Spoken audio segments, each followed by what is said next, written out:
Hi, good evening, welcome. It's Monday again, 28th of June 2021, and we're delighted to have two guests tonight. We have Daniela Sime, who I'll tell you a little bit about in a minute, and we also have Kitti, and I forgot to see how your name is spelt. I mean, Horvath. Horvath, is that how you say it? Uh, it's Horvath, Horvat. so Okay, close get enough. that right. Should have checked that beforehand. And Kitty's here because she's representative of her generation. Hurrah!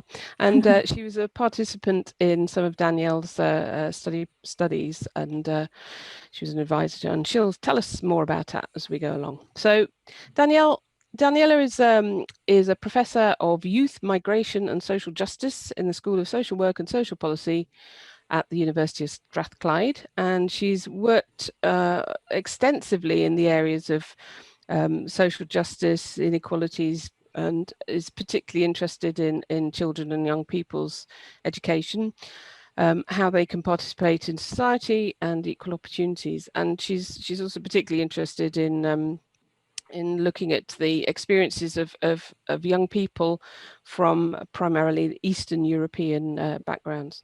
So one of her later pieces of work was an Economic and Social Research Council funded project, which looked at issues of identity, citizenship and belonging amongst Eastern European young people in the UK.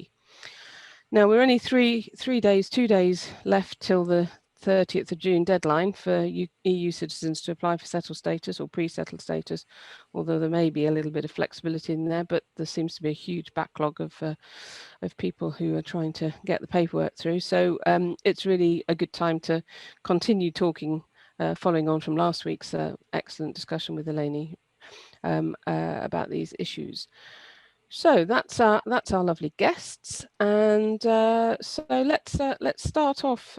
Daniela, can you tell us a wee bit more about what you found out in your research when you were looking at the experience of Eastern European young people who came to the EU? Now, this is specifically you were looking at the ones who came after the enlargement in 2004, and then we'll bring Kitti in to tell us some of her experience as well. Great. Thank you, Dee. Thank you for the lovely introduction, and thank you for inviting us both to be contributors to your show tonight. I'm a big fan of love to you, and really want to congratulate you on the work that you've been doing so far. So it's a pleasure really to be here and to talk to you today about the work that I've been doing for many years now.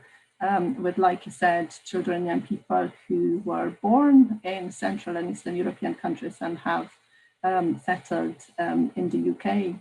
The project you mentioned goes back a few years. I'm a primary school teacher by training, and I was doing research in schools in Scotland 15 years ago. And I remember several teachers who approached me and said, could I help with the support they wanted to provide for the newly arrived children from Central and Eastern European countries. Now we're going back, like you said, to the expansion of the EU in 2004 and in 2007.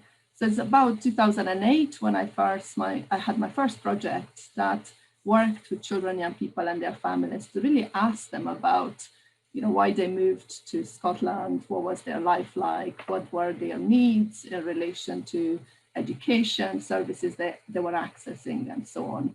And it's really a lovely time to talk to families about their migration journey. They were all quite excited about moving. We talked about the impact of family migration on their relationships, how in some cases, obviously they left friends behind, and children didn't always participate in the family decision to migrate. Some of them was their parents decided I will go because it might be better economic opportunities. And they found themselves in a new country, speaking a new language and so on, adapting to that process of being in Scotland. And that study really documented those experiences, the early days of arriving in Scotland, engaging with services. There were some findings around services that young people weren't accessing.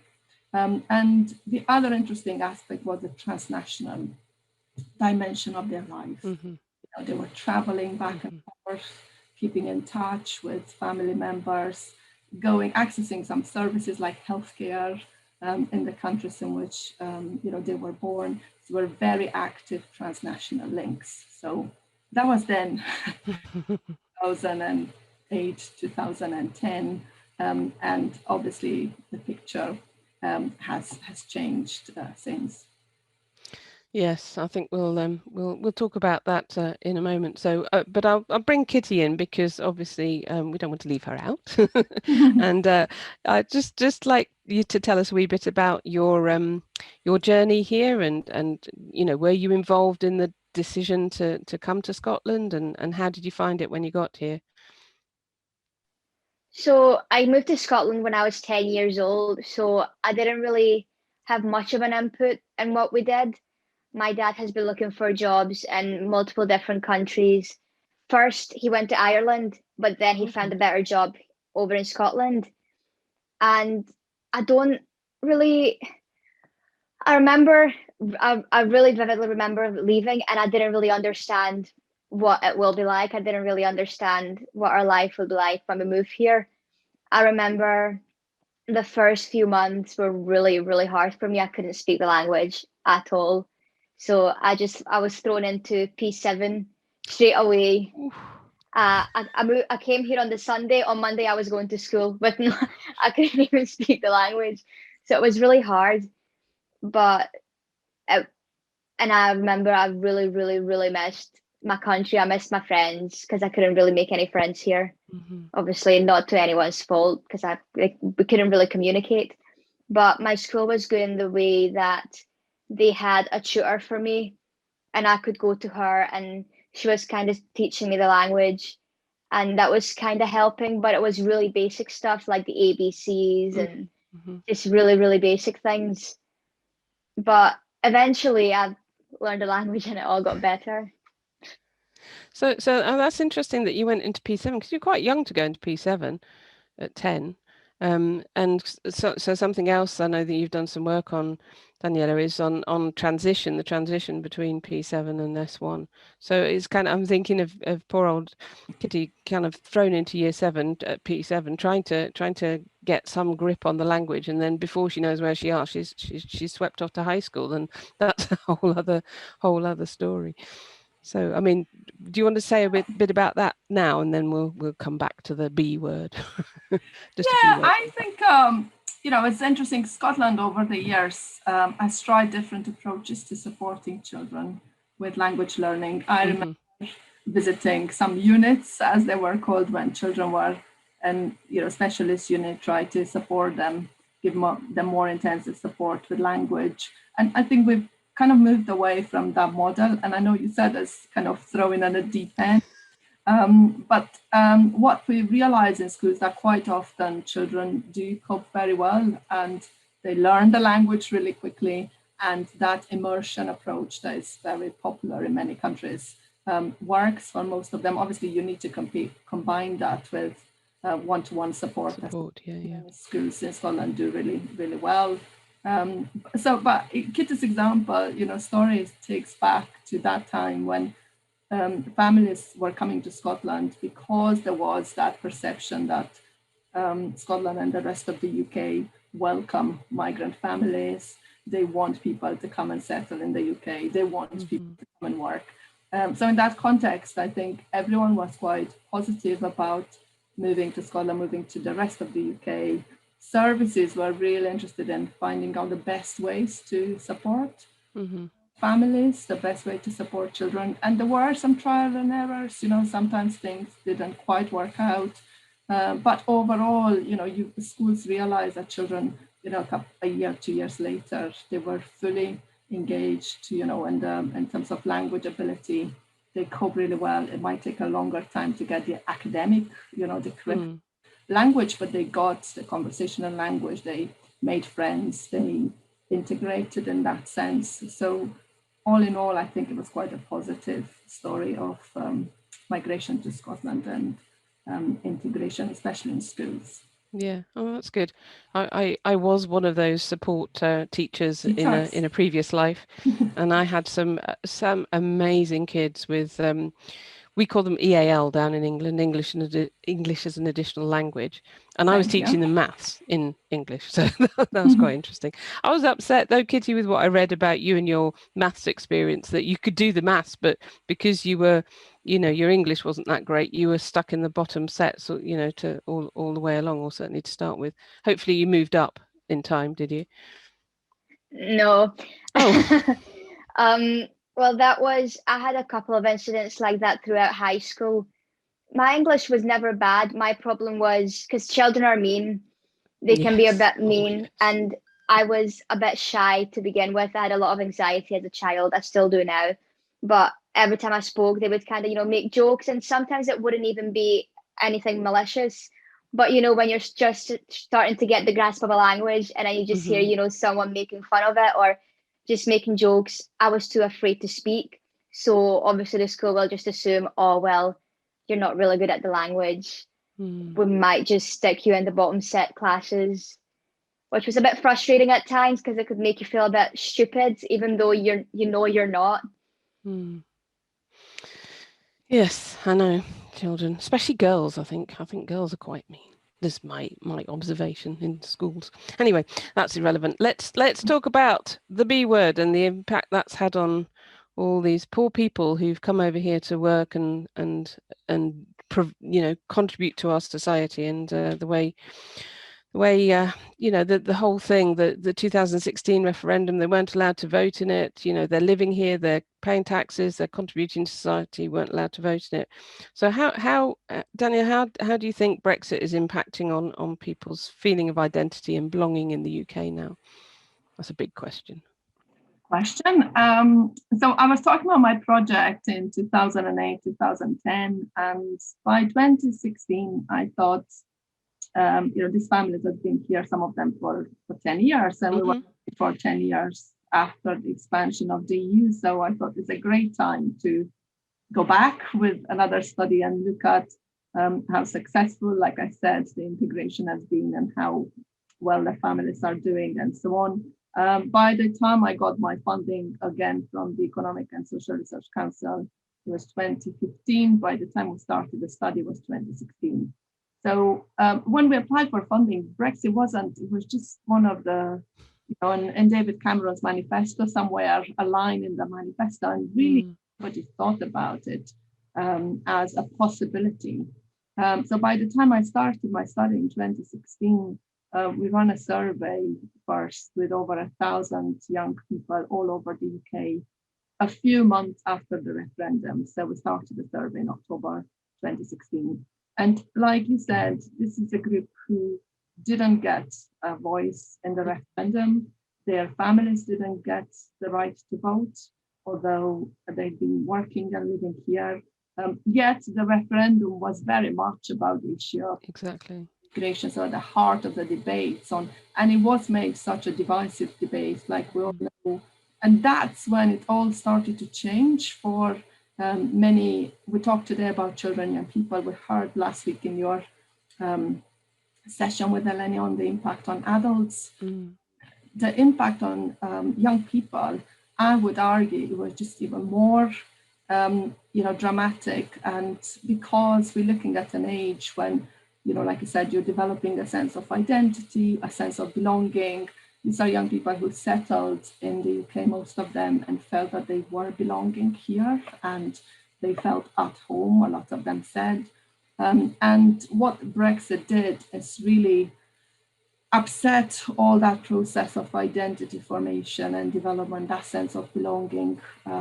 So in the survey that I mentioned with over 1,000 young people, we asked them how they felt about Brexit. And of course, the top feelings were uncertain, upset, anxious, sad, disappointed. And the other thing that was quite striking from that survey was that 77% said they have experienced racism and xenophobia. A lot that's happening in schools, like Kitti mentioned, in people, and half of that sample said that there have been more incidents since the Brexit referendum. So, in the first few months after the referendum, we've already seen a huge impact on young people in terms of the othering. So they were presented as the other. You are the other. You are not us. And what does that do to your sense of belonging and who you are? It's clearly going to make you question, should you be here if people don't want you to be here? Do you have a right to belong? Who are you as a young person? Who are your friends? Quite often they said, some of their friends, actually, people who were in their friendship groups started to use anti-immigration language on an everyday basis. And not just this incident didn't just happen in schools. So I think this was the immediate effect of Brexit, the Brexit referendum, because Brexit didn't happen at the time yet. It was immediate, it was emotional, it was a kicking in the teeth, some of them said. And for many of them had quite significant impact on their mental health. Said that this is really affecting my mental health in terms of feeling anxious about my place here, unsure what's going to happen with me and my family in the future. And obviously we're talking now about this feeling 5 years later. Have lived with this sense of unbelonging or non-belonging, not being wanted, and the insecurity that comes from things we can cover later on in terms of status and what that's for individuals and for families. So Kitti, I'll bring you back in again to get your comment on that, because obviously you're in the generation that's been impacted by this, and I'm thinking that when people say things like, oh well, you should get back to your home, you should go back to where you came from, given your experience, and when you came here, you were 10 and you've had then basically all your main part of education here, your life is here, how would it feel, or have you had that experience of somebody saying that sort of thing to you, and could you even contemplate going back to Hungary, or Scotland is your home now? I mean, we want you here, absolutely, we want you here, but let me say that again, we want you here. But any thoughts on that? Yeah, I definitely had my fair share of experiences, unfortunately.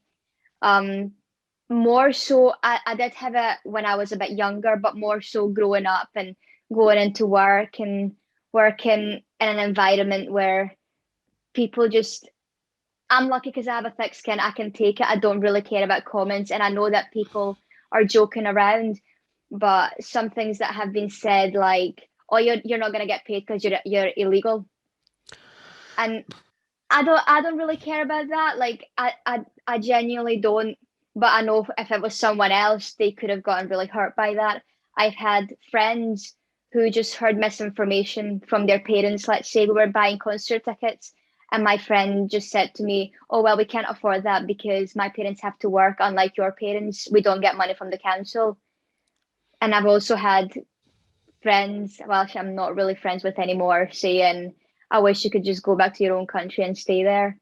I've also had incidents on trains where it's mostly older generation who were just a bit ignorant, who I was on the phone to my mum, and this man started talking to me like, this is Scotland, learn the language. And I was sitting there, I know perfect English. I was just, there's a couple of experiences like that, but it doesn't bother me personally, but I know someone else could get really hurt by those. That's really horrible to hear, and it's not, it's not a good kind of advertisement for our for our country at all. That, and as an incomer to Scotland myself from down south, I don't know, maybe it's my generation, maybe it's because I've got an English accent, but I haven't experienced that. And I probably should, tell me to get back to where I came from. But I mean, I'm not, it's not a funny thing. It really hurts me to hear that you've had that experience. So, but thank you for sharing that with us. Your point, Dee, about you should, I think we shouldn't, none of us should. But I think the reality is that most people I talk to say they have experienced, the situations when random, this experiences that can be random, which is what makes it more unsettling, because you don't know when somebody on a public transport, or a taxi driver, or somebody you meet on the train, or somebody who sells you something, or you work and you sell them something, and so on. So the randomness of these experiences, I think, is what makes it really unsettling. Or like Kitti's example of people from the school, you don't expect it to happen, yet it happens. So most of the young people said they have had this unpredictable, random experiences. And there is something to be said about us in Scotland thinking that Scotland is somehow different or exceptional or different from the rest of the UK, because that's not the experiences that young people have shared with me, and their parents as well, I have to say, as well. That's not how it feels on the ground. I think the different political narrative, which is to be commended. So I think the fact that politicians stand up and say, we want people to move to Scotland, Scotland needs immigration. There is an economic argument, but there's also a cultural and social argument on the of immigration and the value of migrants to Scotland and so on. But the experiences on the ground are still negative at times. And I think we really need to be careful to challenge the idea of Scotland being exceptional. And I think most people would say that that's well known now, that we need to be alert and we need to tackle issues around anti-immigration and anti-immigration attitudes in general. And do you think it's got worse since 2016? Well, I think we have evidence to show that it has got worse in terms of evidence reported to the police. There's been a huge increase in hate crime reported to the police in the whole of the UK, not just Scotland, and also the perception that somehow it's fine to joke, like Kitti was saying, a lot of the times it's just, oh, I'm just joking. I don't mean you literally should go back to your country, but I'm just joking. And this racism and xenophobia disguised as somehow banter and between colleagues or friends is fine. I didn't mean it. I don't mean you. I mean the other ones who are not paying their taxes. So all these stereotypes and language again of othering, is us and them, and the social divisions I think have been created since Brexit is what's divided a lot of communities, divided a lot of families, and it's made a lot of people who are at the receiving end of these comments feel quite insecure and upset. I know Kitti said that people just, have a, what did you say? You're tough and you take it on the chin, and people shouldn't have to. You shouldn't have to. That's right. And I think that was the attitude from many young people. They just said, oh, I just brush it off. It's fine. It doesn't matter. It's just a comment. It's not everyone, and so on. So you do try and find a mechanism to cope somehow on a day-to-day basis. You do have to, for your mental well-being, to say, it's not everyone. Not everyone is at all. So, but the reality of it does impact. It does impact. So there were higher rates of young people in the study who reported having mental ill health in relation to the general population. So clearly has an impact on young people's well-being overall. Yeah, no, that's really not good. We need to fight it in our gentle Glasgow Loves EU way. Paul, can I bring you in? Have you got something that you can contribute to us from? Yeah, so there's one question come in asking about, are you aware of any, so these kind of anti-immigration attitudes, are you aware of any sort of systemic differences between Scotland and England? That's one question. Yeah. But the other thing I wanted to ask about was the audience for this research, because this is really important. This is really important work, I think. But I know that a lot of the time academic research is sometimes just read by academics. So I wondered about, how this can be made more widely known. Yeah. Okay, so the question on systemic differences between Scotland and the UK, this has been researched. So there is evidence people who have looked at experiences, and there's some survey on public attitudes to immigration and so on. So there's data on that. And that was when I mentioned that the attitudes are not that different in terms of the percentage of people who say that they have anti-immigration views, for example. It's not that different between Scotland and England. When in my study, I asked young people in Scotland and England if they had experienced racism and xenophobia. Sometimes the initial answer is no. But then people will go into, so if we unpack a bit the concept and what it means, people will say, oh, yeah, of course that happens. Of course I had somebody who said, go back to your country. Of course I just brush it off and get on with it and so on. So I don't think the experiences are that different on the ground. What I would say is different, like I said before. I think the public discourse and the leadership that the Scottish government has taken in coming out and saying openly, we need immigration, we need migrants to settle in Scotland. The adverts that you hear on the radio just recently, like Dee was saying, Scotland is your home, we want you here. It's a simple thing as an advert on the radio, but it did touch me, when I heard it, and I thought that's quite nice actually to hear that you are welcome here, we want you to stay. Although I've been here for 20 years, at what point do you stop being an immigrant and you start just being, the person living here and so on. So there is that debate that sometimes people say, when will I stop being an immigrant? And you are maybe somebody who's New Scot, like, the language that has been created around people who've settled in Scotland. But I would say that's different, the political language, which makes a difference in terms of leadership and challenging those negative attitudes. And your second point on where can people read more and is the research accessible? So our, I don't know if promo is allowed, but the project website, migrantyouth.org, we have some policy briefings for anyone who's listening and working in policy. And there's anti-bullying pack that we developed with Respect Me, an organization that works in schools in Scotland. So we have tried to translate the research findings into accessible reading material for everyone. So, the findings from the survey, there are 5 short policy briefings that anyone can read, including children and young people, if any of them are listening today. Yes, and you featured on Channel 4 News with Kieran Jenkins, both of you. Yes, the report with Kieran Jenkins as well. That was good. What year was that? Was that quite recently? Kitti, do you remember? I think so. Kitti was an advisor on the project, and she contributed to a news item that you can see on the website. Yeah. A couple of years. I think it was around 2018. 18, okay. Yes, yeah. Yeah.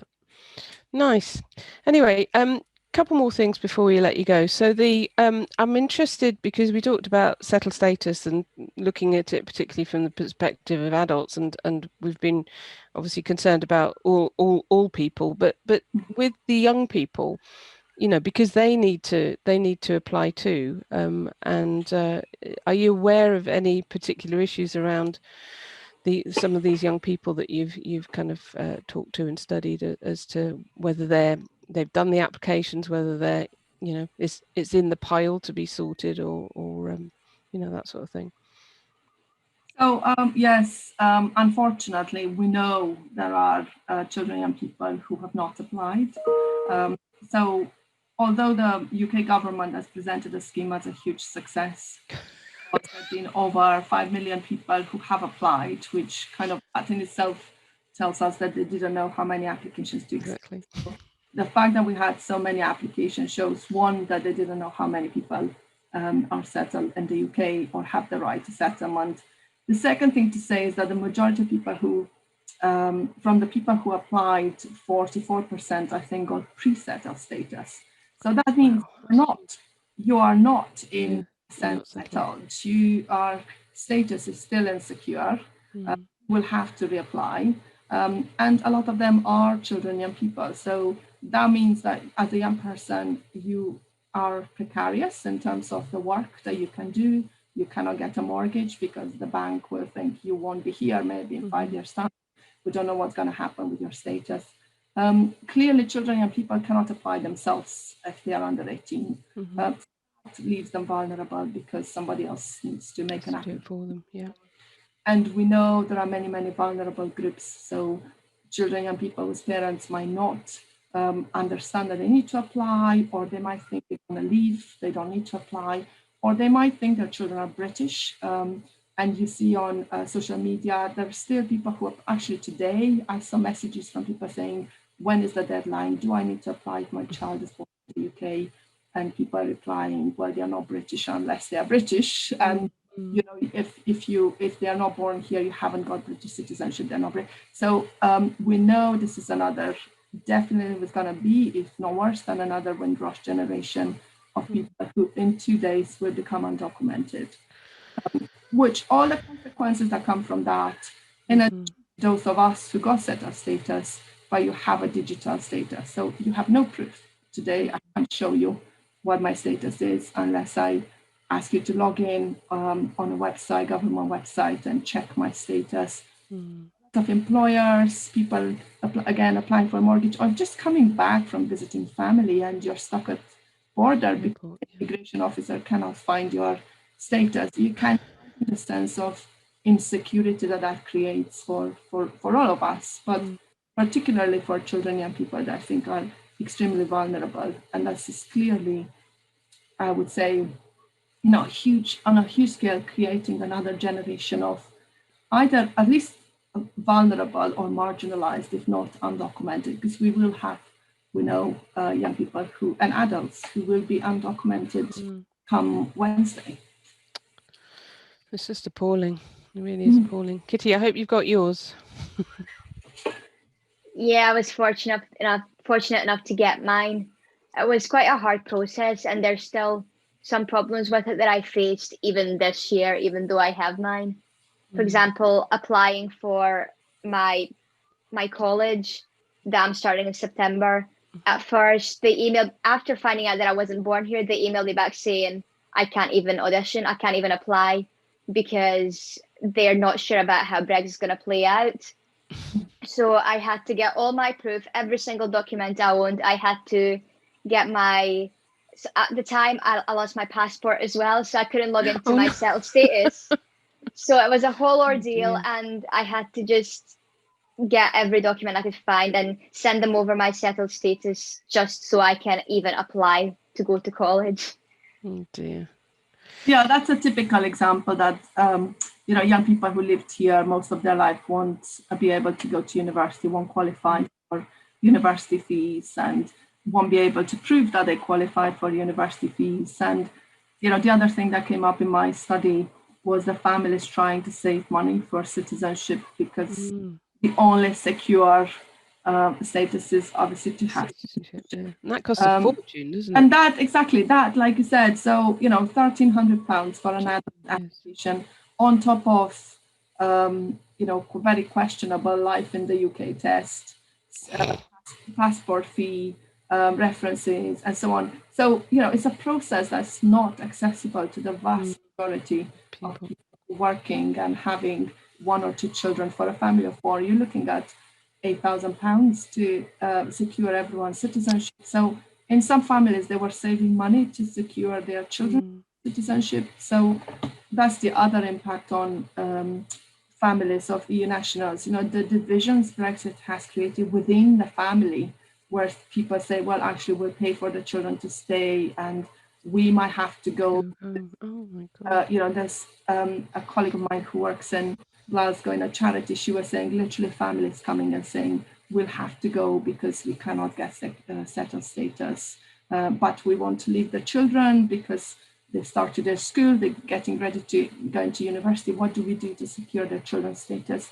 So it's been a horrendous time, I think, for many, many families, and especially for those who are in low-paid, insecure jobs.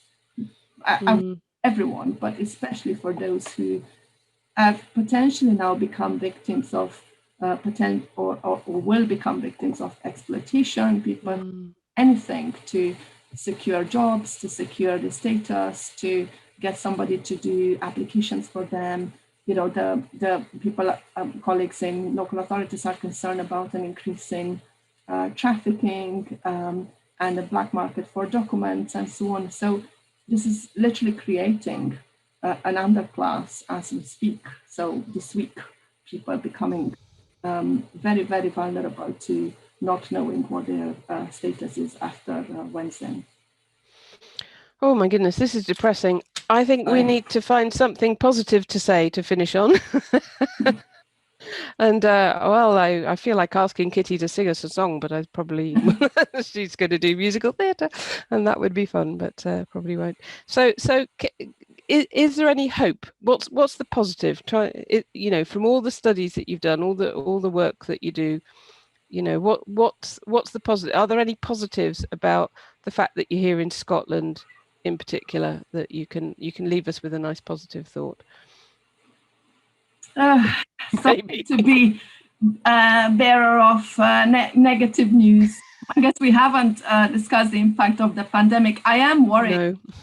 You know, in a sense, I was trying to avoid that, actually. I know. I'm just trying to find a positive as we speak. But you know, the pandemic and Brexit nexus has been really, really damaging for for young people because, you know, the just lack of jobs, limited access to jobs, precarious status, not knowing what's going to happen, and so on. And I'm talking here not just about young people who are from a migrant background, I think for young people in general. Yeah. I would say the hope is probably within that generation themselves. I mean, I'm running a survey just now on the impact on the pandemic, and you know, I was quite impressed by the energy and enthusiasm and what young people have done to keep their communities going. So, you know, working in frontline jobs, volunteering, doing things in the communities, stepping up in that sense, although they were very worried about the impact of the pandemic on themselves, their families, and their status in this case. So I would say probably this is our hope, the you know, young generation who will help us find a way out of the situation we're currently in the UK, and it's getting more depressing day by day. So I would say that's our hope, probably young people to find new ways. And it's interesting that, you know, they are very interested in social justice issues, which again energize me to hear them about issues they are passionate about around, you know, climate justice, justice, social inequalities, tackling poverty, you know, and so on. And they're not interested as much in politics. They are interested in finding alternative ways to make genuine social change. And I think that is our hope for future, or at least that's my hope, that they will help us find a way out of the mess we are in just now. So, Kitti.